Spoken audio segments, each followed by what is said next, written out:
terima kasih atas pagi hari ini. Kami percaya Engkau di tengah-tengah kami, dan Tuhan akan menyatakan diri-Mu dengan kuat pada hari ini. Di dalam nama Tuhan Yesus. Semua kita berkata, amin. Silakan duduk, saudara. Nah, ada pertanyaan yang beberapa Anda tanyakan. Saya masih sedia nampung ya, kalau Anda mau mengajukan pertanyaan, tertulis saja supaya tidak usah terlalu semua dibacakan, nanti akan panjang sekali. Tapi saya merangkum beberapa lah. Ada pertanyaan yang muncul. Ya. Pak, setelah selesai ini kami dikemanain? Saya mau katakan dari sejak semula, ini merupakan dilema yang luar biasa. Dari sejak semula, di Malaysia pun hal yang sama terjadi. Sejak semula kita mengerti bahwa kalau sekolah itu tetap dibuat seperti apa adanya, ya akan ada pertanyaan seperti itu. Tapi kalau kita berkata, baiklah kami akan menyalurkan saudara, maka gereja-gereja akan berkata, ini kurang ajar ini. Anak buahku diambilin kemudian digunakan. Anda berkata, enggak mungkin Pak, terjadi saudara. Nah, kami ini tidak ada sangkut pautnya, tapi kena imbasnya. Lulusan pertama itu dari sebuah gereja X misalnya ya.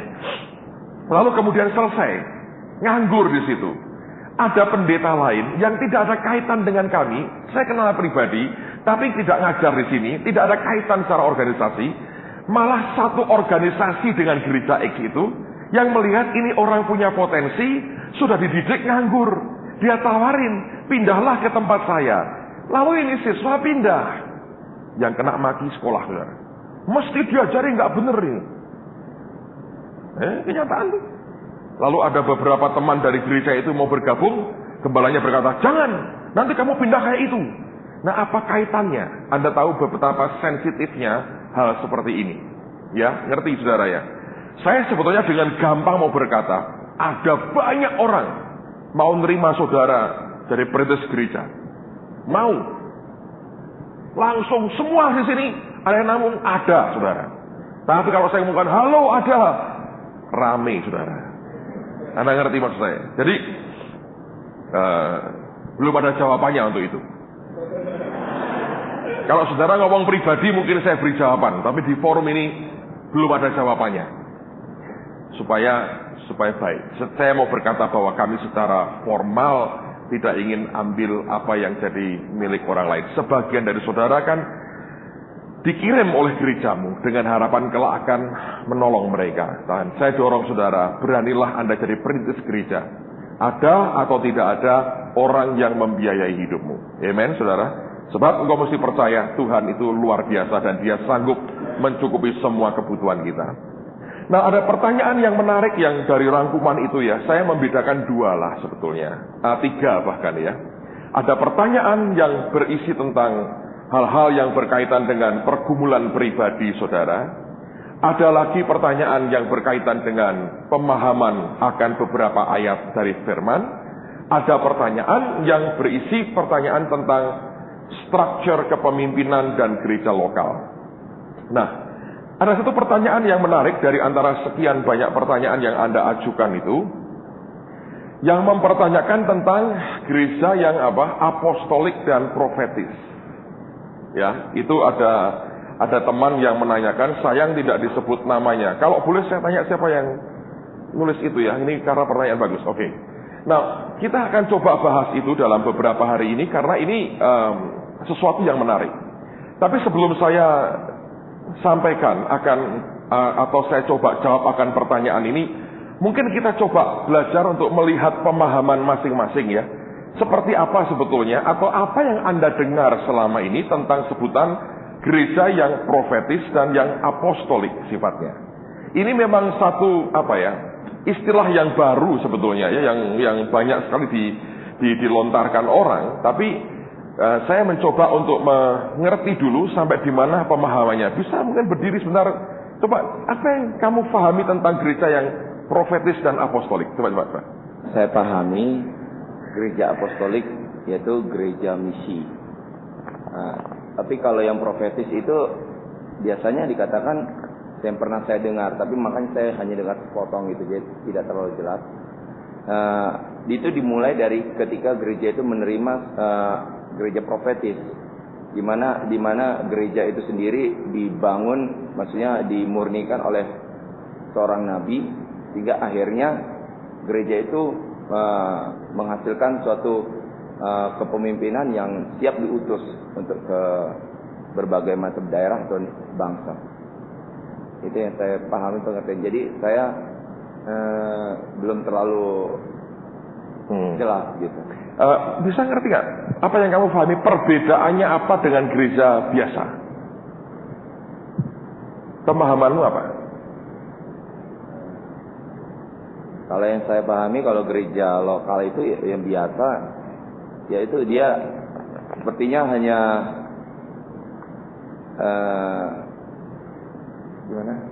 hanya menyimpan gitu loh. Jadi ya, bersikap apatis bisa seperti itu. Terus tidak pernah menyalurkan berkat-berkat finansial kepada suatu badan misi ataupun pengutusan. Itu yang mungkin saya paham. Ya, baik. Saya akan coba ini ya, saya coba pelan-pelan, saya akan coba bicara soal ini. Butuh waktu ya, saya harap Anda paham ini dan mungkin besok baru bisa atau ya mungkin sampai besok akan dilanjutkan. Tapi saya mencoba kalau bisa selesai hari ini secara garis besar akan saya coba jawab apa yang selama ini dipertanyakan. Jadi begini saudara-saudara sekalian. Sebetulnya memang kalau Anda perhatikan ya, Anda lihat di literatur Kristen yang terbaru terakhir ini, terutama kalau ke Amerika, ke negara lain itu, saya menjumpai ada begitu banyak buku yang ditulis yang berkaitan dengan tadi yang dipertanyakan, gereja yang apostolik dan yang profetis. Hanya sebetulnya pemahamannya itu tidak seperti yang kedua tadi, tapi lebih kepada yang pertama dikatakan. Yang kedua itu lebih menurut saya kepada style, gitu. Jadi artinya itu lebih pada gaya. Karena kalau sudah bicara profetis, apalagi apostolik, apostolik itu selalu bicara structure. Ya, Paulus itu tidak pernah ya dalam hidupnya, ya sudah siapa yang ingin menyampaikan firman, siapa yang seperti tidak ada aturannya itu tidak pernah, never. Sebab seorang rasul, nanti Paulus saya akan buktikan dengan beberapa ayat ya. Itu dia berkata, aku ini seorang ahli bangunan. Dan kata ahli bangunan artinya the master builder. Dalam bahasa aslinya itu adalah seorang arsitek. Nah, zaman itu arsitek itu bukan hanya gambar, tapi dia juga orang yang bertanggung jawab mengawasi sampai bangunan itu jadi. Ini orang jadi mandornya, jadi pengawasnya, semua dia kerjain. Tentu dibantu oleh banyak orang. Sehingga kalau orang berkata gereja kami ini apostolik tapi tidak ada strukturnya, itu bertentangan dengan hakikat seorang apostol, seorang rasul. Nah, saya akan mulai dengan sederhanalah pada pagi ini ya. Saya akan coba untuk mengajak Anda belajar menelusuri sejarah gereja sekitar 500 tahun terakhir saja. Kita kurang lebih sekitar 500 tahun terakhir berkaitan dengan movement atau kegerakan-kegerakan yang Tuhan lakukan yang berakibat pada pemulihan-pemulihan kebenaran, tapi juga akhirnya dalam 50 tahun terakhir ini ada pemulihan-pemulihan jawatan. Nah, pemulihan jawatan itu akan melahirkan suatu style pola gereja yang berbeda. Setiap ada pemulihan nanti gayanya, strukturnya, modelnya berbeda. Nah, saya dengan singkat saya mau coba untuk merecall ini. Tahun 1500-an kita mulai dengan reformasi yang pertama oleh Martin Luther. Dikenal dengan gerakan Protestan. Nah, gerakan ini luar biasanya apa? Itu memberikan suatu terobosan atau pembaharuan kebenaran yang dimunculkan kembali di dalam gereja. Karena pada waktu itu sudah rusak sekali zaman abad gelap, di mana gereja begitu dominan sampai mengurusi politik, dia kontrol semua. Pengangkatan raja-raja di Eropa oleh Paus dilakukan. Lalu kemudian sepertinya keselamatan itu bisa diperjualbelikan. Nah, Martin Luther mengatakan dia diterangi oleh Roh Kudus sehingga dia mendapatkan pengertian bahwa orang benar itu hidup oleh karena iman. The just shall live by faith. Itu kebenaran yang dia terima. Jadi dia berkata, loh, keselamatan itu bukan karena aku bayar uang berapa, tapi itu kasih karunia Allah lewat pertobatan, lewat kelahiran baru. Lalu lahirlah Protestan, gerakan ini. Dan ini merupakan suatu andil yang besar sekali, dan sampai hari ini kita mengerti bahwa itu merupakan pembuka buat gerakan-gerakan berikutnya. Nah, lahirlah gereja-gereja Protestan, tadinya hanya satu dalam wadah Katolik, lalu terbelah dua. Dan di Eropa oleh karena kepentingan politik, beberapa raja support Martin Luther ini, sehingga ini berkembang di Jerman dan sebagainya, itu berkembang untuk lepas dari kekuasaan Paus. Kemudian tahun 1700-an itu berkembang gerakan yang orang sebut sebagai The Holiness atau Evangelical Movement, atau orang berkata gerakan Anabaptis. Nah, gerakan ini sebetulnya mengajarkan tentang baptisan selam, pertobatan, kuasa Tuhan, tentang iman dan sebagainya. Jadi pengudusan, kesucian ini muncul di situ. Ini gerakan yang kedua tahun 1700-an. Kira-kira 200 tahun setelah itu, 2 abad setelah itu. Nah, lalu kemudian pada tahun 1900-an itu muncul namanya gerakan yang disebut gerakan Pentakosta. Ini banyak bicara menekankan soal karunia roh, terutama bahasa roh itu banyak muncul di situ. Dan gerakan ini akhirnya melahirkan berbagai denominasi Pentakosta sampai dengan hari ini. Lalu pada akhir atau pertengahan tahun 1960-an itu lahir yang orang katakan gerakan yang lain, namanya gerakan karismatik. Dan itu ada sampai dengan hari ini, dan itu melahirkan akan berbagai macam kelompok atau denominasi yang dasarnya adalah karismatik. Dan mereka lebih menekankan atau mengalami pembaharuan dalam berbagai hal yang lain, tapi juga ada soal penumpangan tangan, karunia Roh Kudus, kesembuhan, baptisan Roh Kudus, dan sebagainya. Itu mulai dimunculkan kembali.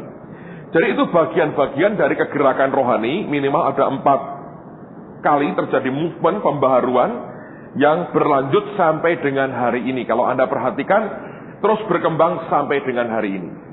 Nah, tapi dalam tren 50 tahun terakhir ini sebetulnya itu terjadi beberapa kali. Kalau dalam penelitian para ahli sejarah gereja dikatakan bahwa ada paling tidak 5 kali terjadi suatu pemulihan jawatan di dalam tubuh Tuhan. Karena selama masa-masa sebelumnya jawatan-jawatan, 5 jawatan di Alkitab itu tidak muncul dengan kuat atau tidak berfungsi dengan sebagaimana mestinya. Lalu kemudian tahun 50-an orang menuliskan bahwa terjadi suatu pembaharuan jawatan penginjil. Ini orang-orang kayak Billy Graham itu muncul dengan kuat sekali, dan itu mulai kampanye penginjilannya tahun 50-an. Dan di situ ada terjadi pertobatan massal yang luar biasa. Orang bicara soal lahir baru, terima Tuhan Yesus. Jadi pertama kali mereka menulis bahwa tahun 50-an para penginjil ini mengalami pemulihan. Lahirlah para penginjil-penginjil yang luar biasa di dunia ini. Mereka memberitakan Injil, dan di Amerika terutama itu kampanye besar-besaran mereka buat dalam lapangan-lapangan besar yang dipadati ribuan orang. Dan belum pernah terjadi sebelumnya, tapi oleh karena Allah membuat pembaharuan, maka itu terjadi. Kemudian tahun 60-an ada restorasi untuk fungsi gembala. Dan Tuhan itu baik sekali ya. Setelah jiwa-jiwa diselamatkan, lalu kemudian kan mereka bingung ini mesti kemana. Restorasi yang berikutnya Allah buat pada gembala-gembala. Sehingga muncullah gembala-gembala sidang, orang-orang yang mengerti fungsinya dan menjalankan dengan baik. Sehingga lalu kemudian mereka menampung dengan baik akan hasil dari kegerakan rohani ini. Nah, itu lahirlah berbagai macam denominasi yang banyak sekali. Di Amerika terutama dalam berbagai bentuk itu sudah muncul begitu banyak. Oleh karena hasil KKR tahun 50-an, 60-an, dan gembala-gembala muncul, mereka sadar jiwa-jiwa harus digembalakan. Dan Allah memulihkan jawatan gembala. Nah, tahun 70-an ditulis oleh mereka bahwa para guru atau pengajar yang mengalami pemulihan. Kalau Anda lihat strukturnya bagus sekali ya. Dari pertobatan, kemudian digembalakan, lalu diajar. guru-guru ini ngajar. Ada banyak guru yang hebat-hebat Allah berikan pada umatnya. Saya rasa tahun itu orang-orang seperti Kenneth Hagin mulai ngajar iman dan sebagainya. Ada begitu banyak guru yang Tuhan berikan secara luar biasa. Dan sampai hari ini beberapa dari mereka masih hidup dan masih melayani. Dan kita beberapa kali diberi kesempatan untuk bertemu dan bisa dilayani. Dan itu merupakan bagian dari movement tahun 70-an. Yaitu munculnya para pengajar. Dan sampai hari ini para pengajar itu luar biasa. Anda lihat buku-buku begitu banyak. Mereka menyampaikan firman, mereka mengajar dengan begitu baik. Sehingga kita tidak pernah kehabisan akan sesuatu yang segar yang datangnya dari Tuhan. Nah, tahun 80-an ini mulai muncul akan restorasi kenabian. Kalau Anda perhatikan di sini orang mulai banyak bernubuat. Tentu ini dari 4 tadi yang saya sampaikan, yang keempat ini yang paling menghebohkan. Sebab mereka sudah berkata, Tuhan berkata. Nah, kalau Tuhan berkata itu sudah seperti sesuatu yang tidak bisa Anda tawar. Nawar murtad gitu aja sudah. Sehingga di sini banyak masalah, ya. Dan justru gerakan karismatika ini munculnya itu di tengah-tengah masa di mana gembala muncul, guru muncul, nabi muncul, makin lama itu akan makin intens, makin kuat. Nah, di sini sebetulnya yang terjadi adalah kenabian mulai muncul. Beberapa saat saya perhatikan sempat campur ya dengan orang-orang yang ngaco, yang berpikir Allah bicara tapi tidak sebetulnya. Dan tapi kemudian dimurnikan Tuhan sehingga lahir tetap nabi-nabi yang begitu tajam, begitu peka, bisa menyampaikan kebenaran Tuhan dengan luar biasa. Dan sampai hari ini kenabian itu kuat. Nah, ketika Allah memulihkan tidak padam ketika pemulihan berikutnya muncul, ya. Karena jawatan dipulihkan. Lalu kemudian tahun 90-an, nah ini yang terjadi pada akhir pertengahan dan akhir 90-an sampai masuk tahun 2000 ini, kita melihat mereka menulis bahwa yang dimunculkan Tuhan adalah pemulihan jawatan kerasulan. Sehingga para ahli Alkitab, teman-teman hamba Tuhan, mereka mengatakan, menyimpulkan bahwa kalau sudah genap 5 jawatan, maka pembangunan tubuh Tuhan yang sempurna itu akan segera mendekati kenyataannya. Dan dengan demikian ini mempersiapkan mempelai untuk kemudian menyambut Yesus Kristus datang kedua kali. Oke? Jadi itu pertanyaan ini krusial sekali sebetulnya, ya. Dan saya mencoba untuk mengajak kita belajar melihat bahwa ini merupakan hal yang penting. Nah, sekarang kita mempertanyakan begini, Pak, istilahnya kok profetis apostolik? Oke, itu istilah orang, ya. Ada yang mengatakan hanya apostolik, ada yang mencampurkan. Kenapa dicampurkan? Ada dasarnya. Coba buka Efesus pasal 2 ayat yang ke-20. Tolong Victor dibacakan. Efesus 2 ayat 20. Yang dibangun di atas dasar para rasul dan para nabi, dengan Kristus Yesus sebagai batu penjuru.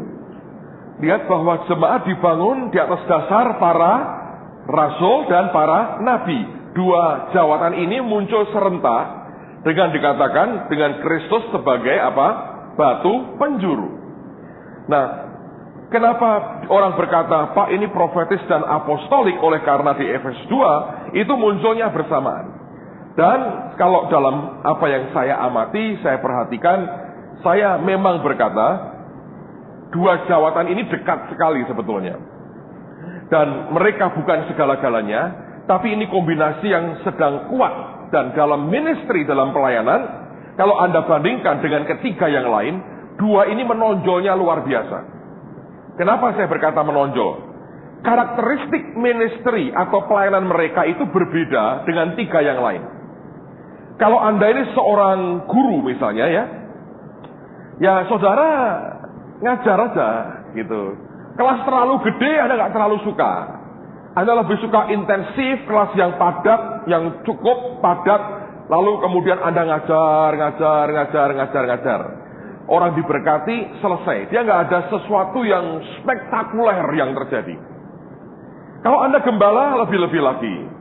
Anda mesti rendah hati, minimal penampilannya lah ya, walaupun hatinya dalam proses gitu ya.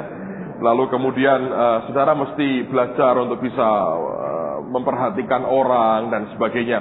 Jadi memang tampilannya ini tampilan ya orang baik-baik gitu. Kalau enggak nih domba kabur semua. Kalau Anda penginjil, Anda kan banyak di lapangan, Anda banyak di luar. Dalam struktur gereja nggak terlalu nonjol, Anda teriaknya kepada orang yang belum lahir baru. Jemaat kok tiap hari dengar bertobat, bertobat, bertobat. Nah kapan bangunnya, kapan mau berdiri mulainya? Kalau sudah bertobat balik ya, mau pulang ke gereja besoknya bertobat, balik lagi, bertobat. Jadi bolak-balik pusing jemaat saudara. Para penginjil taruhkan di luar kepada orang-orang kafir yang belum kenal Yesus. Biarkan dia teriak bertobat dan mereka perlu bertobat. Seperti kita juga perlu bertobat, amen. Lalu kemudian itu tidak terlalu spektakuler dalam gereja. Tapi begitu kenabian dipulihkan, ini berbeda. Sebab nabi itu selalu pakai telunjuk saudara. Ngerti? Dan dia nunjuk Anda, dia nunjuk saudara, dia nunjuk memberikan arah. Nabi itu kan punya karakteristik menyampaikan pesan Tuhan. Nah, ada orang yang menyampaikan pesan karena hikmat marifat atau karena karunia nubuatan, tapi begitu dia punya jawatan kenabian, menurut saya proporsi dan quality nubuatannya berbeda dengan orang kebanyakan. Kalau dia ngomong, dia mesti memberikan arah itu lebih kuat. Oleh karena jawatan dan pengurapan yang ada padanya. Nah ini yang ditunggu-tunggu orang. Terutama orang timur ataupun orang barat itu sama. Bahwa orang ingin sekali melihat hari depanku itu nasibnya kayak apa. Ganti daripada kedukun takut ke neraka, ada nabi, kita happy saudara. Nah ini sama mirip, tapi surga arahnya. Tapi memberikan indikasi ke depan itu ngapain. Datang ke dukun kan Anda ditanya, rumahmu menghadap ke sini ada pohon ini. Datang ke Pak Dudi Anda berkata, hatimu ada ini. Ya, kalau Anda perhatikan, setan memang tiru-tiru apa yang Tuhan punya. Ngerti? Nah, sekarang kalau Anda bicara kenabian, tentu menonjol. Nah, gembala Anda adalah orang yang baik. Tiap hari senyum. Kok sudah lama gak gereja? Ya Pak, 3 tahun tidak muncul. Ya gak apa-apa, besok mulai lagi. Ambil dongkol hatinya saudara. Jadi harus pinter sedikit basa-basi gitu ya. Saya baru baca satu buku menarik saudara. Anda tahu basa-basi itu melelahkan seringkali. Tapi kadang-kadang diperlukan. Karena manusia yang mau basa-basi. Sehingga semua barang basi yang kita dapatin. Anda pernah dengar nggak nama bekas Presiden Amerika Roosevelt? Ya, dia cerita begini. Satu hari dia begitu jengkel dengan orang yang basa-basi. Kalau pertemuan dengan para duta besar, diplomat, negara sahabat, kalau ketemu itu sudah wah bagus sekali kamu. Mereka nggak ngerti ini orang ngomongnya apa. Pokoknya wah luar biasa hebat. Dia jengkel. Satu hari dia ngomong gini. Biarin nanti dalam acara nanti malam. Pertemuan dengan para pemimpin-pemimpin ini, aku mau bergumam sesuatu yang lain. Nanti tak liatin, kan dia mesti ngomongnya bagus. Lalu betul, acara dimulai, duta besar datang, salaman dengan presiden. Tahu dia ngomong apa? Aku baru bunuh omaku, tak bunuh tadi. Ya, tapi dia kan gak dengar, dia hanya bilang, aku baru bunuh omaku. Oh bagus sekali, luar biasa. Dia bilang, loh, gak ngerti sih dia omongin apa. Pokoknya bagus sekali. Apapun yang aku ngomongin, mereka berkata, luar biasa. Ketemu menterinya, dia bilang, aku baru bunuh omaku tadi. Wah, luar biasa. Bagus sekali. Padahal gak ngerti yang diomongin apa, saudara. Sampai kemudian ada satu orang yang kebetulan dekat dengan dia, berdirinya, ngomong dia ketemu, disalahnya, aku baru bunuh saya. Langsung dijawab, omamu sudah mati tahun kapan kok baru dibunuh hari ini, katanya. Ketahuan juga. Tapi dengar baik-baik. Ini orang bergurau kasar kan presiden ini. Tapi karena presiden nggak semaunya dia. Tapi saya berkata begini saudara. Orang ini capek dengan basa-basi. Tapi gembala itu kadang-kadang itu dituntut untuk basa-basi. Kalau mau terlalu suci, terlalu apa adanya malah ditolak oleh jemaatnya. Ya toh? Kan dipaksa tanpa sengaja atau sengaja pakai topeng. Senyum, sakit hati senyum, tahu-tahu anfal jantungnya mati gitu aja. Anda ngerti ya. Jadi kalau dibandingkan, lalu kemudian Nabi datang. Coba, kalau Anda ketemu gembala sidang yang baik sekali, yang merawat, tengokin saudara, besuk saudara, mendoakan Anda setiap hari. Khotbahnya ya baik toh, lemah lembut, ada firman yang disampaikan, ngajar dengan bagus. Tiba-tiba ada seorang hamba Tuhan dengan kenabian datang. Nunjuk, kamu punya masalah begini, utangmu sekian, Tuhan berkata, besok lunas. Kaget, jatuh malah, gebrak, jatuh. Besoknya lunas bener. Wah, orang berkata, sapi ini orang. Ya kan? Dia berkata, kamu begini, kamu semua nubuati, tepat semua. Orang berkata, wow. Detik itu, kalau Anda suruh buat angket, Anda mau milih gembalamu atau nabi, saudara? Semua milih nabi, saudara. Gembala ditinggalkan sendirian. Ngerti? Tapi Anda harus realistis. Saya cari saudara. Sebab kehidupan kita ini bukan kehidupan kebaktian tiap hari. Anda berjuang dengan kenyataan hidup begitu banyak. Anda tidak bisa pelihara nabi ini untuk nubuat terus tiap hari dalam hidupmu. Tapi kenyataannya yang pegang kendali dalam doa hidupmu siapa? Si gembala ini. Untung Tuhan kita ini melek, saudara. Dia ngerti persis mana yang nyembayangin saudara, mana yang tidak. Ngerti, saudara. Bukan berarti nabinya tidak baik. Tapi karakter pelayanannya membuat dia menonjol. Makanya banyak orang pengen jadi nabi. Sebetulnya bukan karena ingin dipakai Tuhan. Kepengen terkenal itu sebetulnya. Nah, ini ngomong kasarnya terang-terangannya loh, saudara. Iya toh? Orang kok pengen gede ministernya itu pengen apa sih sebetulnya? Ingin terkenal. Jadi kalau saudara tidak, makanya pernah satu kali di Surabaya, saya dengar ini, hamba Tuhan Polkin yang diakui sebagai nabi, sekarang sudah tua sekali menurut saya. Dia berkata, siapa yang ingin jadi nabi, angkat tangan, saya doakan. Yang angkat tangan banyak. Saya berkata, ini nubuat kepada siapakah mereka ini, bayangin. Kalau semua angkat tangan ingin nubuat, saya berkata langsung kalau sudah ketemu gitu, saya bilang saya kabur dah. Nanti 300 orang berkata, demikianlah firman Tuhan. Nanti tinggal saya atau ingin nubuati, hancur dari berkedil saya. Yang saya katakan begini, Anda boleh punya kerinduan, tapi Anda mesti ngecek. Kenapa sih kok kepingin jadi nabi? Kenapa nggak berkata Tuhan beri aku karunia yang paling rendah? Gak ada tuh. Tuhan jadikan aku rasulmu Tuhan, nabimu gitu. Tapi Tuhan, kerinduanku aku bisa bersihin WC di gereja Tuhan.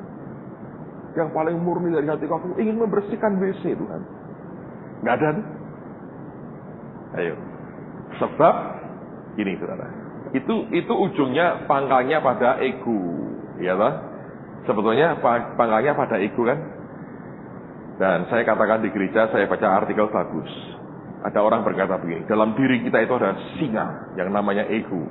Dan dia berkata, a hungry lion is a mean lion. Singa yang lapar itu singa yang jahat. Jadi orang itu perlu supaya egonya di-feeding, dikasih makan. Nah kita melihat, wah kalau sudah wow gitu, kita semua ingin seperti itu. Nah, kembali saya berkata, kenapa jadi masalah atau jadi pembicaraan? Karena sekali lagi, kenabian itu sesuatu yang membuat engkau suka tidak suka akan naik, terangkat. Oleh karena jenis pelayanan yang Allah berikan dalam hidupmu. Popularitas mesti, ya dua kemungkinan sih. Nabi bener atau dicap nabi palsu, gitu aja sudah. Kalau sering nubuat keliru terus, orang berkata, ini yang palsu ini. Tapi kalau benar terus saudara, waduh tidak perlu cetak kartu nama. Itu orang akan antri datang ke tempat saudara. Apalagi kalau Anda sedikit piara rambut panjang, kalau laki gitu ya, pakai jubah hijau sedikit gitu. Waduh, bener-bener dah. Tapi saya berkata, gereja perlu itu. Hanya saya mau katakan demi kasih Tuhan saudara.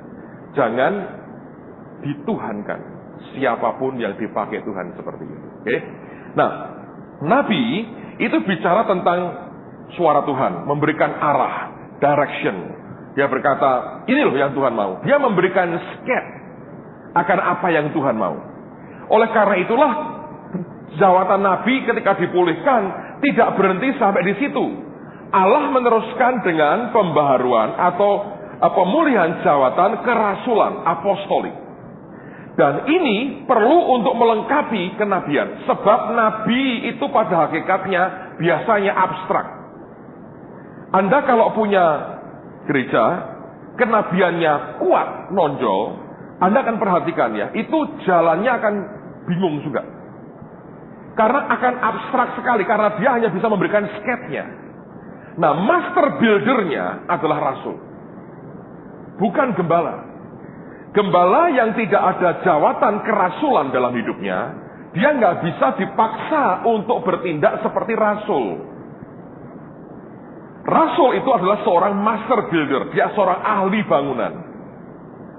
Nah, dia seorang arsiteknya. Ketika nabinya berkata, ini yang Tuhan mau, dan dia mulai sampaikan itu, dia menyampaikan nubuatan Tuhan. Beberapa nabi ngomong yang sama, para rasul itu mulai membaca sebetulnya apa yang Tuhan inginkan.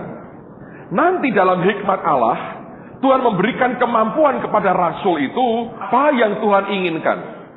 Nanti dalam hikmat Allah, Tuhan memberikan kemampuan kepada rasul itu untuk mulai membuat akan blueprintnya. Mestinya dibuat begini nih gereja, katanya. Nah, dia mulai bicara struktur, dia bicara structure, dia bicara pemerintahan gereja, dia bicara polanya seperti apa. Dia bicara semuanya. Dari fondasinya sampai atapnya. Dia kerjakan semua. Coba Anda buka dalam 1 Korintus pasal 3 ayat yang ke-10. Sesuai dengan kasih karunia Allah yang dianugerahkan kepadaku, aku sebagai seorang ahli bangunan yang cakap telah meletakkan dasar, dan orang lain membangun terus di atasnya. Tetapi tiap-tiap orang harus memperhatikan bagaimana ia harus membangun di atasnya. Dia berkata, aku seorang master builder, aku seorang ahli bangunan, aku seorang arsitek. Dan ini yang dibutuhkan gereja pada hari ini. Sebab guru ngajar detail kepada Anda. Gembala memberikan perawatan yang bagus.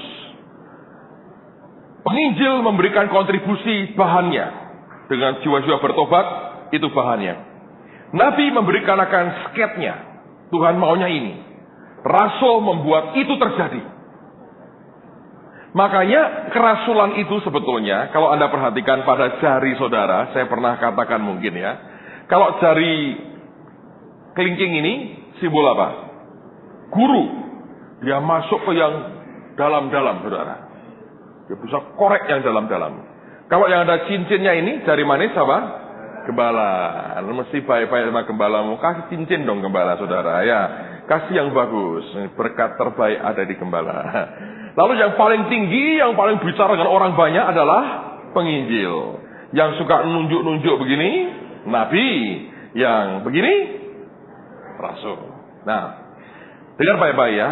Kalau saya potong ibu jari saya hanya punya 4. Kekuatan saya nggak ada. Ini tercerai. Rasul itu ngunci. Ibu jari itu nutup ini. Sehingga kuat. Tangkap. Dan yang luar biasa dari ibu jari ini adalah, lihat. Dia bisa nyentuh semua jari yang lain. Yang ini harus dibantu untuk nyentuh. Ini paling bisa. Susah. Kalau ini, saudara, dia bisa touch semua jari yang lain. Rasul itu paling komplit. Kadang dia bisa muncul sebagai seorang guru, dia ngajar, Anda suka, aku senang dengerin dia. Tidak membosankan.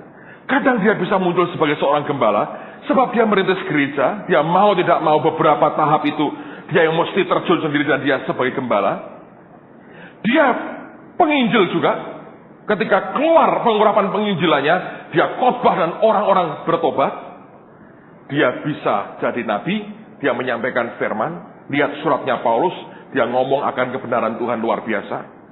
Tapi totalnya, dia seorang rasul. Mungkin bahasnya beginilah. Dia itu menguasai semua ilmu, walaupun tidak sedalam masing-masing. Nangkap ya, saudara. Tapi dia punya pemahaman dan punya kesanggupan dan urapan Tuhan yang cukup merata pada semua 4 bidang yang lain. Nah, kalau pemimpinnya seorang rasul, maka kelima jawatan ini akan tercover dengan baik. Dan dia biasanya ngerti, karena dia seorang ahli bangunan sih. Dia ngerti apa yang harus dibutuhkan oleh jemaatnya. Jadi kalau saudara berkata, apa itu Apostolic Church? Itu gereja kerasulan, di mana dominasi pelayanan rasul itu nonjol. Yaitu apa? Itu ministry yang menyangkutkan akan 5 jawatan secara merata, tapi juga punya structure, punya pemahaman yang mengerti apa yang mesti dibangun untuk sebuah gereja. Dan itu berbeda sebetulnya dengan pemahaman gereja lokal kebanyakan. Nah, saya ingin memberikan paling tidak 3 masukan pada pagi hari ini sebelum kita break ya. Tentang apa bedanya gereja lokal biasa dengan gereja yang sudah masuk dalam kerasulan. Nah, saya mau katakan begini saudara. Kalau saya berikan ini tidak berarti saya berkata yang satu lebih buruk daripada yang lain. Dengar ya, ini pelajaran bukan untuk nuntut gembalamu seperti ini.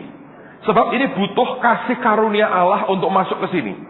Dan Tuhan yang menentukan apakah seseorang itu adalah gembala murni, ataukah dia sebetulnya rasul. Apakah dia bisa berkembang menjadi apostolik, atau dia tetap tinggal stay dengan tenang pada tugas yang Allah berikan. Jadi kalau Anda terima ini hanya memberikan perbedaan saja, tapi jangan membuat saudara menghakimi orang lain dengan berkata, kamu mesti begini. Itu kesalahan yang fatal yang pernah Anda buat nanti kelak. Nangkap saudara ya. Sebab tubuh Tuhan itu perlu semua. Ada orang yang punya jawatan bisa ngerangkep 2, bisa 3 mungkin. Tapi ada yang cuma 1. Nah, engkau tidak bisa memaksa orang untuk memberi seperti yang engkau orang lain berikan. Nggak bisa. Makanya yang paling ampuh senjatanya cuma doa. Kalau Anda orang di bawah, Anda ingin melihat perubahan, berdoa. Apakah Tuhan akan mengubah gerejamu seterusnya, total, atau Tuhan akan tarik engkau dan tempatkan di tempat lain dan engkau berkembang dengan kapasitasmu sendiri. Ngerti ya? Nah, ada 3 perbedaan. Kalau gereja lokal biasa, itu orientasinya pada umat atau pada jemaat. Jadi segala sesuatu itu emphasize-nya pada bagaimana umatku ini terlayani dengan baik. Dia berikan makan dengan baik, pokoknya semua emphasize-nya itu total kepada jemaat. Kebutuhan jemaat itu nomor 1. Kalau mereka sudah senang, mereka bahagia, semua sehat, bagus, senang. Gembala itu ya, kalau Anda perhatikan gembala murni, kalau jemaatnya pulang dia salami, gimana, Oma sehat, oh sehat, Om, puji Tuhan. Ya, senang dia sudah. Kok kemarin gak kebaktian, keluar kota, Om, mobilnya mogok. Ya, puji Tuhan, setia ya. Ya, senang dia sudah. Mau apa lagi? Oh, dia gembala kok. Dia menjalankan fungsinya dengan baik. Nah, kalau gereja lokal itu seperti itu, ya memang begitu. Orientasinya kepada jemaatnya. Nangkap saudara, orientasinya mostly kepada jemaatnya. Tidak berarti tidak peduli dengan yang lain. Tetapi orientasi utamanya dia kepada jemaatnya. Dia ngurusin, dia doakan, tim besuknya luar biasa, didoakan luar biasa. Itu orang ngerti, ini gereja lokal. Memang gereja lokal. Salah nggak Pak? Enggak, kalau memang Tuhan panggil dia hanya sebagai gembala, Anda mau paksa apa lagi? Oke. Nah, tapi kalau gereja itu sudah masuk kepada gereja yang apostolik, Allah memberikan karunia-Nya, pemimpinnya mulai terbuka, dan ada panggilan Tuhan di situ berkata, aku mesti lain, aku mesti berbeda. Maka bukan hanya kepada jemaat orientasinya, tetapi orientasinya kepada Tuhan dalam pengertian apa yang Allah mau, dan tujuan hidup mereka itu apa, tujuan hidup jemaatnya itu apa. Jadi sudah agak berbeda saudara. Dari tadinya cuma dikumpulkan, dikasih makan begini. Begitu dia apostolik, dia mulai mikir, loh masing-masing ini kan mestinya bisa berkembang, ada tujuan hidupnya. Lalu dia akan mulai bicara soal, kamu mesti kejar target hidupmu, tujuanmu itu apa, kamu mesti maju dong, ayo. Bukan hanya di feeding, asal mereka happy atau senang atau puas, tapi ditarik ke berbagai hal untuk diarahkan kepada tujuan hidupnya. Jadi memang lebih progresif, saudara. Nah ini bagus nggak Pak? Bagus, tapi ada tapinya, saudara. Semua itu ada tapinya. Saya perhatikan itu perlu beberapa hal. Dari gini, Kalau gereja lokal biasa yang feeding itu, apa akibatnya? Akibatnya ya jemaat tambah lama, tambah gemuk, tambah senang, tambah happy, susah dirawat dengan baik, dihibur sampai senang. Tapi lama-lama ketika dia makin tumbuh rohaninya, dia merasa, aku ini sudah gede tapi disuapin terus. Dia berkata, masa hidup hanya begini? Kerja yang baik, Bible study, kebaktian, doa puasa, kerja, Bible study, kebaktian, doa puasa, kerja. Masa hidupku begini terus? Dia akan tumbuh. Lalu dia mulai berkata, loh, kok begini terus? Lalu dia mulai lihat keluar. Loh, gereja itu kok buat ini, itu kok buat itu. Dia bilang, itu loh, buat itu bagus om, itu bagus om. Itu kan gereja lain. Ini kan kita sendiri ya. Ini di sini aja. Lalu mulai restless di dalam. Ngerti saudara? Kelemahannya dia mulai gelisah. Lalu kadang-kadang ada gereja-gereja lain agak nakal. Kamu ngapain? Waktu kan nganggur nih. Kita banyak kerjaan loh. Kita banyak ini, kita banyak ini. Boleh nggak bantuin? Lalu dia berkata, mau saya bantu. Karena dia ingin sebetulnya ada fungsinya dalam tubuh Tuhan. Dan dia ingin melihat akan kegerakan rohani terjadi. Dan dia ingin melihat dia berkembang. Lalu kemudian dia berkata, oke, saya bantu. Lalu pelan-pelan dia kalau pagi kebaktian di sini, kalau hari lain rapat di sana, saudara. Motivasinya murni sebetulnya. Tapi kemudian ya kita tahu ada beberapa gereja agak sedikit nakal, melihat akan kelemahan-kelemahan orang lain, dimanfaatkan. Itu pinter dagangnya aja menurut saya. Nah, lalu kemudian akhirnya ada lama kemudian dia berkata, aku di sini bisa berkembang loh, melayani orang, mendoakan orang. Lama-lama 2 minggu sekali datang. Kalau ditanyai omnya, kok nggak datang? Iya om, gitu aja. Nggak ada jawaban apa? Gitu aja. Pendetanya mulai curiga, kenapa kok? Saudara. Akhirnya lama-lama ketahuan, ini mendua, mulai muncul goncangan di sini.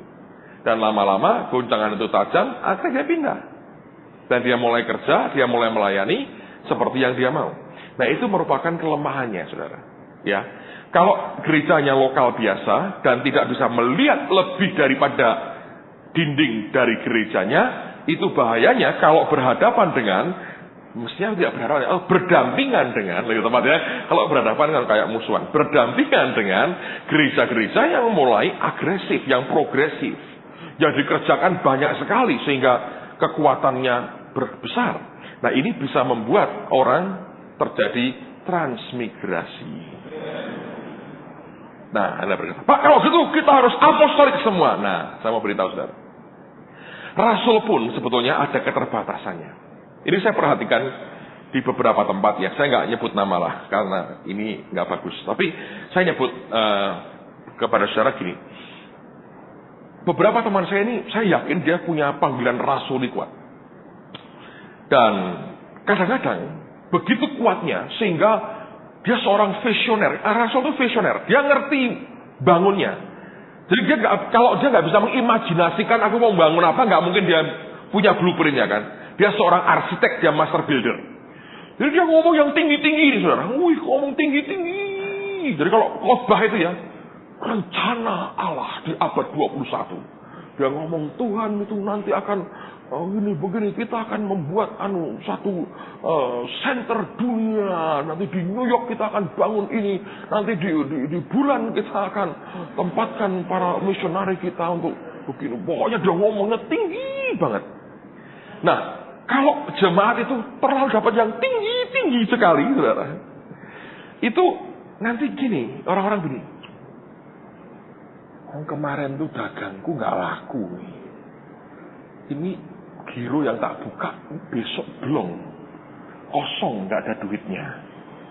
Ini Pak Pendeta ngomong rencana Allah abad 21. Saya mikir rencanaku untuk besok nutup utang. Jadi ada gap, ngerti? Antara visi yang tinggi sekali, yang memang dari Tuhan sih. Nah Allah kan maha tinggi, jadi tinggi sekali kan saudara. Itu dengan kebutuhan need orang di level yang paling bawah, itu bisa punya gap yang tidak terjembatani. Nah pertama ya, amin, amin, amin, amin, gitu kan. Mayoritas kan gitu, amin, amin, begitu kan saudara ya. Lalu kemudian Dia bilang, saudara, kita akan lakukan penginjilan ke Siberia. Kita perlu orang-orang Siberia. Dia mulai tunjukkan foto-foto Siberia. Lalu jemaatnya berkata, wah, aku besok ini mau dipecat di PHK dari kantor. Ini Siberia ini di mana ya? Dipecat kantor, ini makan apa anak-anakku? Wah, sekolah belum dibayar. Jadi kebutuhan basicnya nggak ada ministrinya sama sekali. Anda ngerti? Nah, itu. Nanti tiba-tiba kan ada hamba Tuhan ngomong, saudara, Yesus itu membuat mujizat. Sama dengar gitu, 5 roti 2 ikan memberi makan 5.000. Dia mulai ngomong, dia ceritakan, simple dia ngomong, Yesus itu baik, dia menolong saudara, dia mau. Mereka merasa, ini yang aku mau. Pak Pendeta, silakan rasulku, bermimpilah. Aku butuh makan, Pak, katanya. Pindah nggak? Pindah juga. Anda ngerti, susahnya itu jadi penggembalaan itu luar biasa. Mau diomongin apapun, orang tetap bisa kabur, saudara. Makanya kalau bukan dari Tuhan ya, kita ini sebetulnya nggak bisa apa-apa kok, saudara. Ngerti? Jadi ini perbedaannya. Tapi memang Tuhan mau sekarang ada movement kepada sesuatu yang apostolik. Oleh karena jawatan kerasulan mulai dipulihkan oleh Allah. Tentu lebih ideal yang kerasulan. Tetapi tetap ada kelemahannya. Dia perlu didukung oleh orang-orang lain yang bisa menjembatani. Dia harus sadar tidak bisa tiap minggu dia ngomong yang tinggi-tinggi di atas. Saya perhatikan itu ya. Kalau sudah orang terlalu banyak ngomong tinggi-tinggi, saya ngomong yang di bawah. Itu sangat mendarat sekali, saudara. Dan dibutuhkan sesuatu yang mendarat. Anda kalau diberi helikopter nggak bisa mendarat, gunanya untuk apa? Muter-muter, malah kejatuhan bisa, saudara. Kita perlu sesuatu yang bisa mendarat, yang applicable. Nangkap, saudara ya. Makanya minggu lalu kan saya minta 2 associate pastor saya cerita dengan saudara. Share apa yang ada pada mereka, supaya Anda dibuat mendarat. Dari pengalaman tahun lalu, sharing mereka itu membuat mendarat segala sesuatunya. Ada banyak yang tinggi-tinggi Anda dengar. Buat yang mendarat itu perlu. Kenyataannya itu seperti apa? Anda kan tetap saudara dalam kenyataan kehidupan. Makanya saya combine supaya betul-betul bisa mendarat. Anda tahu tidak bisa nubuat semua kayak Pak Dudi. Anda tahu tidak bisa khotbah 4 jam sekuat Ibu Indri. Saya aja teler kok kalau suruh 4 jam. Kira-kira 5 galon saya minum habis, saudara. Itu perlu pengurapan ekstra. Tapi kan orang-orang spesial itu kan orang-orang spesial. Ya toh, dalam kapasitas yang luar biasa Allah pakai dalam hidupnya. Anda dengar caranya nabur, saya berkata, well, konglomerat mungkin kalah sama dia. Itu menurut saya sudah out of mind, saudara. Itu sudah. Tapi itu kenyataannya begitu kan. Dan saya berkata dia sincere dengan apa yang dia buat. Nah, kalau ketemu orang begitu kan mabuk juga mau ngomong apa sama orang kayak begini. Tapi saya berkata kan Anda bukan seperti mereka, Anda jadi dirimu sendiri. Makanya saya berkata, saya berikan sesuatu yang bisa membuat saudara bisa mendarat. Nanggap. Nah, tapi ini kenyataannya. Kalau saudara hanya diomongin dalam segi apostolik, itu diawan-awan terus. Rencana Allah. Ini generasi yang begini, generasi begini. Ya bagus nih generasi apa, generasi itu, generasi ini. Tapi kebutuhan perut tetap makan 3 kali sehari dibutuhkan, saudara. Jadi kalau tidak bisa combine, ini akan menimbulkan masalah. Oke? Yang kedua, kalau gereja lokal biasa itu si pendeta yang melayani. Jadi gembala itu melayani. Di beberapa tempat yang saya tahu, kota-kota kecil, gembala itu ya dari ngatur kursi, ngatur semua, sampai semua urusannya gembala itu. Menentukan cat, ini lampunya berapa watt, mereknya apa, itu gembala, saudara. Dan semuanya di dia, sudah. Itu kayak rumah tangganya aja. Dia layani semuanya. Salah nggak Pak? Dalam kapasitasnya. Saya terakhir ini saya nggak mau terlalu banyak ngomong salahnya orang lah, saudara ya. Karena kita sendiri belum tentu kan ya. Tapi saya mau berkata begini, dalam kapasitasnya mungkin itulah yang dia tahu. Tapi ketika orang sudah mulai masuk kepada gereja yang rasuli, yang apostolik, maka dia akan mendorong jemaat untuk melayani. Jadi jemaat dia lengkapi untuk melayani. Yang gerak bukan dirinya, tapi jemaatnya. Kalau Anda dengerin Konghi kalau bicara, dia selalu berkata, domba melahirkan domba, bukan gembala yang melahirkan domba. Apa artinya? Artinya yang kerja banyak adalah jemaatnya.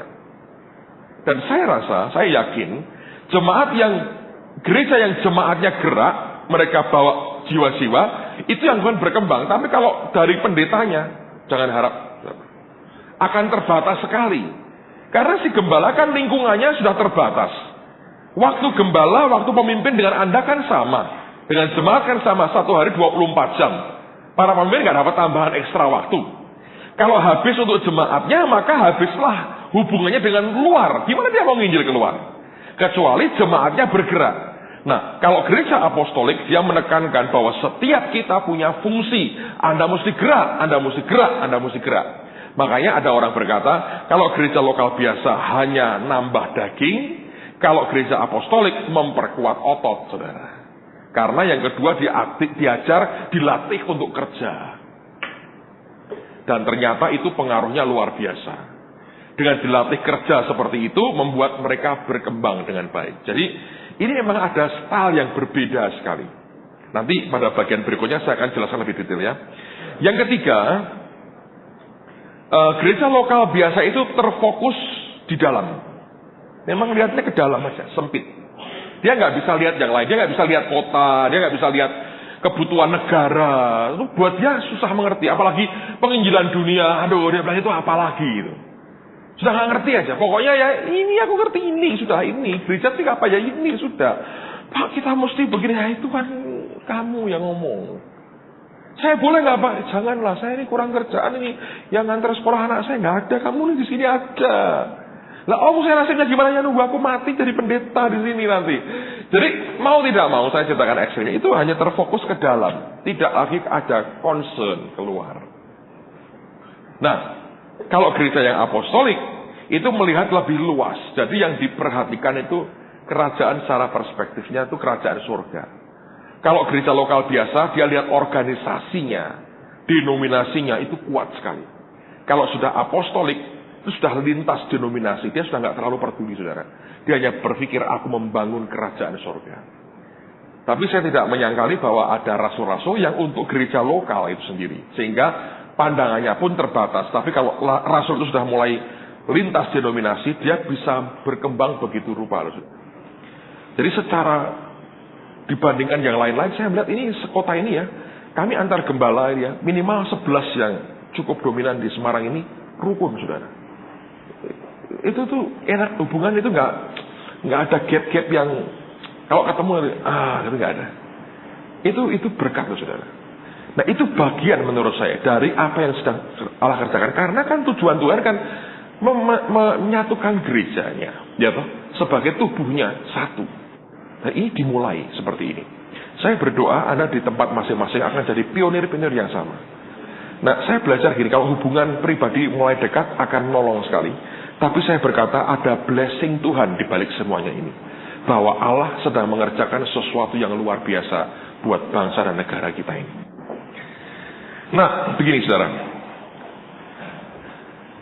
Kalau Anda perhatikan ya, ini pengalaman saya ini pertama kali begini, soal apostolik, soal apa ini begini. Saya mau bicara yang mendarat lah buat saudara. Saya sudah bicarakan akan konsep secara global. Saya mau coba membuat Anda mendarat.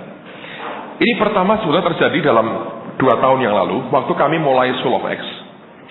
Minggu-minggu pertama ada hamba Tuhan mengajar namanya Kerry Sodi. Beliau sekarang sibuknya luar biasa. Dan tahun ini saya mencoba untuk dia bisa hadir, tapi apakah bisa saya masih nggak jelas.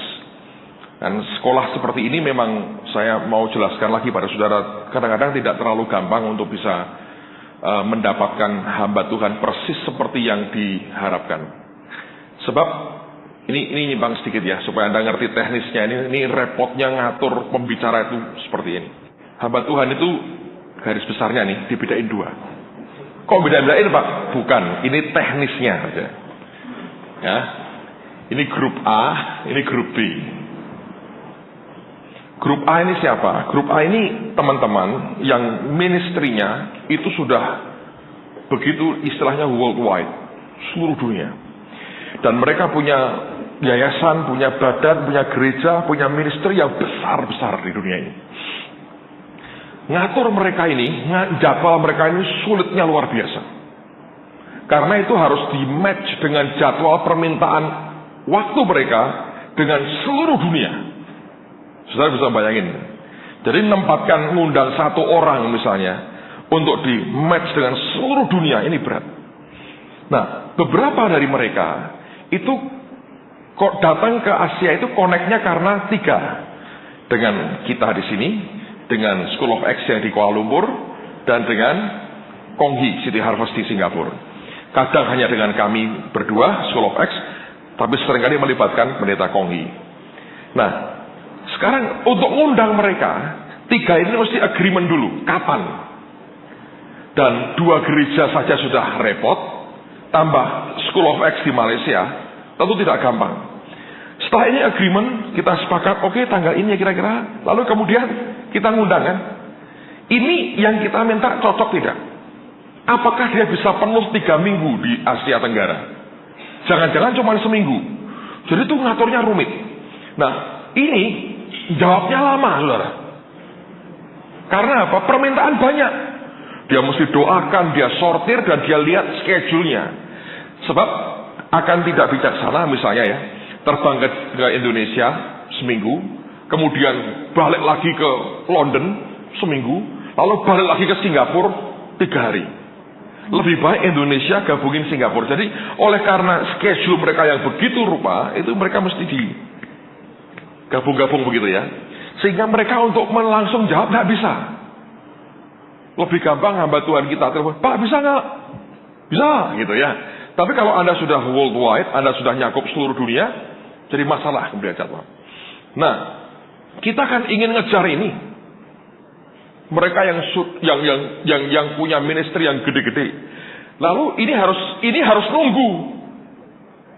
Padahal kelompok yang kedua ini juga tidak kalah sibuknya, sekalipun tidak sebesar yang bagian pertama pelayanannya. Anda bisa bayangin. Itu ngaturnya. Itu butuh anugerah supaya tidak stres, saudara. Nah, beberapa dari mereka ini di sini, kalau memberikan jadwal sudah setahun di muka. Kayak Dean Sherman, kita datang kapan ya? Minggu depan ya. Dean Sherman ini one of the best teacher dari YWAM. Anda akan senang diajar beliau. Dia kalau pulang, tinggal di tanggal. Tahun depan, aku tanggal sekian sampai sekian. Itu enak. Hello Gingrich datang, pulang, sekian sampai sekian ya tahun depan. Enak. Yang lain, bye-bye. Gitu aja. Nanti kita ngatur lagi. Nah, nunggu ini, saudara, itu sambil mending ini. Jadi, month by month, bulan demi bulan itu mesti diatur. Oh, ini bisa ini, bisa ini, bisa ini dimasukin. Yang kosong mana? Kontakin. Bayangin. Dan itu kadang-kadang sudah iya, mendadak tidak. Banyak faktornya. Dr. Cole tahun lalu gagal datang. Istrinya sakit keras. Masa dia bilang, harus datang. Ayo. Dia bilang istriku sakit keras tuh. Akhirnya meninggal. Anda tidak paksa dia. Buatkan cancel seluruh tripnya ke Asia. Boom, cancel. Kita di jadwal Maret lalu ada hamba Tuhan Bob Harrison. Dari Singapura sudah dijadwal semua, sudah rapi semua. Ada problem di kantornya dia. Kita nggak tahu itu apa. Dia bilang semua ministriku ke Asia Tenggara batal. Batal semua. Anda bisa apa? Jadi itu kesulitan yang tidak gampang, berat. Anda kalau mau percaya nggak percaya, coba membuat sekolah kayak beginilah. Stresnya luar biasa. Tapi saya punya keyakinan Tuhan itu ngatur semua, saudara. Makanya tahun ini kalau Anda perhatikan itu kan banyak yang tidak datang, tapi beberapa yang tidak direncanakan Tuhan kasih buat kita. At Call kita nggak rencanain, dia datang. Bob Harrison kita nggak pernah rencanain. Nanti sebelum menjelang penutupan Anda masih bisa nikmati ministrinya. Itu banyak yang seperti Maurice Rowe kita tidak pernah jadwalkan. Kita bisa nikmati ministrinya tahun ini. Jadi sekalipun demikian saya percaya Allah itu luar biasa. Nah, Kerry Sauti datang pada 2 tahun lalu. Dan saya menerjemahkan dia sebetulnya pada hari pertama. Inggrisnya agak susah. Dia sebetulnya orang Australia, pindah di Afrika Selatan. Jadi Inggrisnya tuh campur kacau balau. Dengerin dia sulitnya luar biasa. Pak Stefanus teman kita ini menurut saya hebat lah. Dia bisa ngikuti dengan baik. Saya cukup kelabaan waktu pertama kali. Nah, dia ini ngajar. Pertama yang saya dengar, dia ngajar tentang rasul, saudara. Dia ngajar soal kerasulan. Dia ngomong soal rasul, dia ngomong soal rasul, dia ngomong soal rasul. Tapi ketika saya menerjemahkan dia itu berkali-kali melihat saya dengan bingung. Saya ngomong itu dia bingung gini ya. Terus saya ngomong lagi. Saya pikir loh, saya ngerti kok yang kamu ngomongin. Ini tepat terjemahan saya, tapi yang ngeliatin saya gini. Waktu break seperti tadi ya, dia naik ke atas, saya temenin dia. Terus saya berkata begini. Saya bilang, Kerry, itu menulis khotbahmu bagus sekali, saya bilang. Saya diberkati sekali. Lalu kemudian Kerry Sauti itu ngomong begini. Dia bilang, Pastor, kamu ngerti gak jawabanmu dalam pelayanan? Saya bilang, saya ini gak pernah mikirin itu tuh. Yang penting aku ini hamba Tuhan, yang Tuhan suruh kerjain tak kerjain. Terus saya tanya, loh maksudmu apa dengan pertanyaan itu?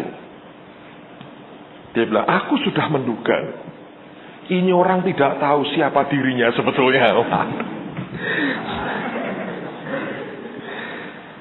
Lalu saya bilang, maksudmu apa? Loh kamu gak ngerti toh? Enggak, saya ini bukan orang yang suka predikat-predikat yang aneh-aneh. Saya ini hanya hamba, saya berkata. Saya melakukan yang Tuhan perintahkan aja, saya kerjakan. Dia ketawa, dia bilang, mau tak beritahu? Oh mau, kalau kamu dapat dari Tuhan, saya senang mendengarnya.